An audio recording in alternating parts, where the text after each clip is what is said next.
Hola, ¿qué tal? Esta es la entrega del TP4 de Comunicación y Semiótica 1.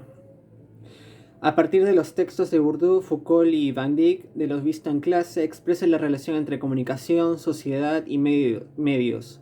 Incluye y desarrolla en su respuesta las nociones de construcción, de acontecimiento, circulación, comunicación, poder, desigualdad, ideología, capital simbólico y transformación.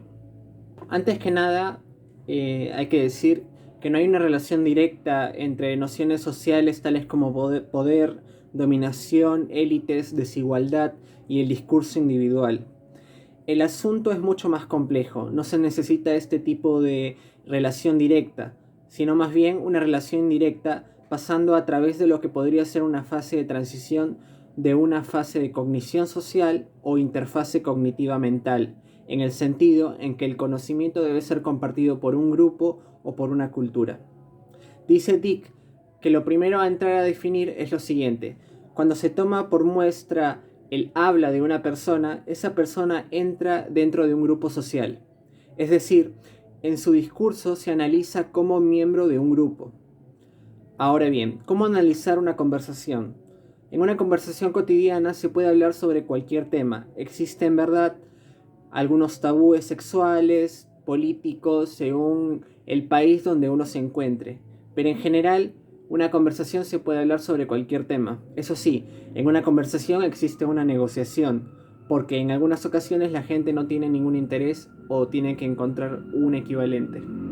Así también esa conversación tiene que tener un estilo de las palabras usadas cuando se describen los unos a los otros. Por ejemplo, un vecino turco al que la gente refiere sobre él, o bien no habla sobre los inmigrantes o sobre los turcos, sino sobre ellos, aquellos o esos, cuyos pronombres son elaborados a través de la prensa. Cuando los periodistas van a entrevistar a las personas de inmigración, sobre refugiados en general, sobre el desempleo, sobre la economía, sobre la cultura, sobre cualquier tema, siempre buscan a las élites. Así, cuando hay un conflicto, por ejemplo, manifestaciones en las calles por un conflicto etnorracial, en general la fuente siempre es la policía y por lo general suele ser blanca. Hay muchas y diversas razones para esto, porque existen nociones lingüísticas y nociones cognitivas. La noción de interpretación de los discursos es una noción cognitiva, es una acción que no podemos ver de una manera empírica. Sin embargo, cuando la gente lee el periódico, está haciendo interpretaciones, adquiere y moviliza conocimientos, hace presuposiciones, hace igualmente lecturas implícitas, y todos estos aspectos son cognitivos. Funcionan internamente. La gente, después de leer un texto, puede resumirlo, y esto es un proceso que está haciendo todo el tiempo. El lector hace las cosas de manera diferente, y estos modos de hacer diferente es lo que generalmente llamamos estrategias. Todo lo que pasa durante el proceso de comprensión es analizado por el lector estratégico de un texto dado. Cuando estoy leyendo una noticia sobre un accidente de un carro en el periódico, no solamente estoy construyendo una representación del texto, sino que también estoy construyendo una imagen mental, un esquema mental de lo que pasó. No solamente se logra una reconstrucción de accidentes de carro, sino que también se tiene una opinión sobre los carros, los conductores, el tráfico, la contaminación, etc. No se puede leer estos textos sin implícitamente dar una opinión. Y esta opinión, tal cual expliqué anteriormente, previene de lo que nosotros rescatamos de los medios de comunicación. Dichos medios son los que dirigen la opinión pública, basada en una estructura dominada por el modelo panóptico. La idea de panóptico sería recogida por Michael Foucault, que vería en la sociedad actual un reflejo de dicho sistema. Para este autor, el paso de los tiempos ha provocado que nos sumerjamos en una sociedad disciplinaria, que controla el comportamiento de sus miembros mediante la imposición de la vigilancia. Así, el poder busca actuar a través de la vigilancia, el control y la imposición. El panóptico se basa, según la teoría de Foucault, en ser capaz de imponer conductas de conjunto de la población a partir de la idea de que estamos siendo vigilados. Se busca generalizar el comportamiento típico dentro de un rango considerado normal, castigándose a las desviaciones o premiándose el buen comportamiento. Este modelo social hace que el individuo autogestione su comportamiento. dificultando la coordinación y fusión con el grupo en pos de mantener la conducta dentro de un rango establecido como correcto por el poder. Se dificulta la formación y acción de grupos divergentes con el orden establecido. El hecho de que la vigilancia sea invisible, es decir, que las personas observadas no puedan determinar si están siendo vigilados o no, hace que el comportamiento individual sea controlado incluso cuando no se vigila. El sujeto, en posible observación, intentará obedecer las normas impuestas con el fin de no ser sancionado. De hecho, según Foucault, todas las instituciones actuales tienen de una forma u otra este tipo de organización, ya sea a través de empresas o colegios, instituciones educativas, etc. Si bien no es necesario que sea llevado a cabo físicamente, incluso sin que se lleve a cabo una vigilancia real en algún momento, el hecho de sabernos o creernos vigilados y evaluados van a modificar nuestro comportamiento en los diferentes entornos. Para Foucault, todo en la actualidad está vinculado mediante la vigilancia, desde la participación en diferentes instituciones hasta nuestra vida cotidiana. Incluso en ámbitos como en el sexo, que es un comportamiento íntimo, resulta visible los mecanismos de control de la sociedad actual, buscándose el control de nuestras pulsiones a través de la normalización de la sexualidad. Hablamos desde lo heteronormativo, según el contexto normalizado que ha dado la sociedad actual, por lo menos hasta el último régimen del siglo XX, pongámosle. Ello se ha visto reforzado con el nacimiento de las tecnologías de la información, en la que las cámaras y sistemas de vigilancia han sido implementados y mejorados de cara a controlar el comportamiento ajeno. Esto sin duda se refuerza con mayor claridad en el mercado lingüístico, que está configurado por un sistema público de reglas sobre el discurso, el cual especifica qué tipos de discursos son permitidos y cuáles son prohibidos, y el conjunto de sanciones en que se implica una vez que incurre en la violación de alguna de las reglas establecidas.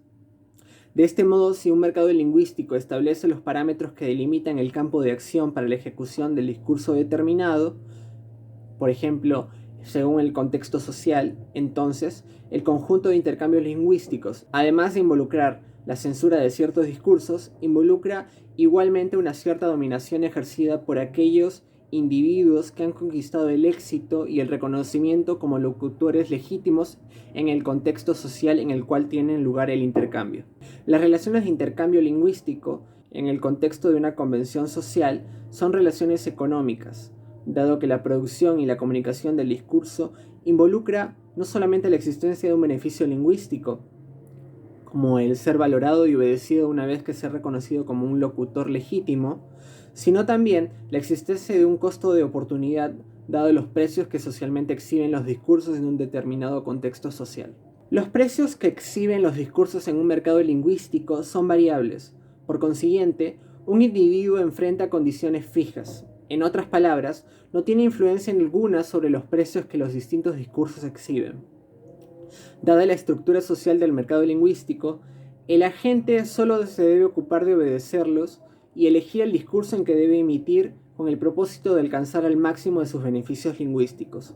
Ahora bien, cuando Bourdieu afirma que los intercambios lingüísticos que tienen lugar en un mercado lingüístico se distingue por presentar relaciones de poder, esto solo corresponde a identificar una propiedad que las relaciones de comunicación exhiben en un contexto social. No obstante, no es una explicación sobre cómo se ha creado socialmente la convención. El discurso, por tanto, lejos de cualquier código formal, lleva para Bourdieu la marca social, el poder y el valor de la situación en que se ha producido. Los mercados lingüísticos se definen así a través de prácticas simbólicas, relaciones de clase, económicas y de sentido total, de fuerza de sentido y significado.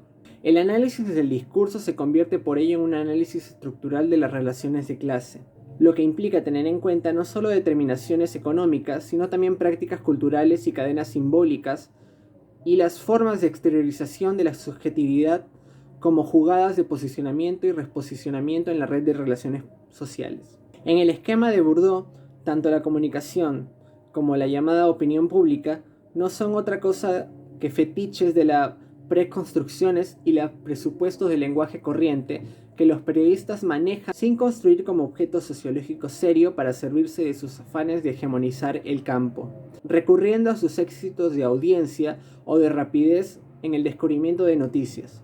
Por así decirlo de una manera breve, no hay comunicación ni opinión pública sin los sujetos sociales y profesionales que la construyen y dominan, contribuyendo a propagar la violencia simbólica en la que se utiliza el engañoso sentido común para ocultar la dominación estructural y la violencia simbólica de lo social, encargados de establecer un orden conjunto con reglas basadas en que sí y que no es correcto, según el contexto sociocultural en el que se predomine.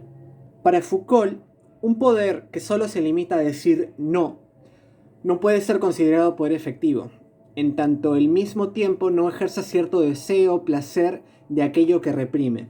Es por ello que no se trata tanto de denunciar a cada uno de los discursos, sino porque se está produciendo a cada instante en todos los puntos, o más bien en todas las relaciones de un punto a otro. El poder está en todas partes. Desde esa perspectiva, es dable sostener que el poder no es causante de una conducta, sino básicamente un mecanismo para regular selecciones contingentes. Consecuentemente, se diluye la oposición binaria entre dominante y dominador. Por lo tanto, deviene inútil buscar el estado mayor que preside la racionalidad del poder. Ni la casta que lo gobierna, ni los grupos que controlan los aparatos del Estado. Donde hay poder hay resistencia. Por eso mismo, esta no es exterior al poder.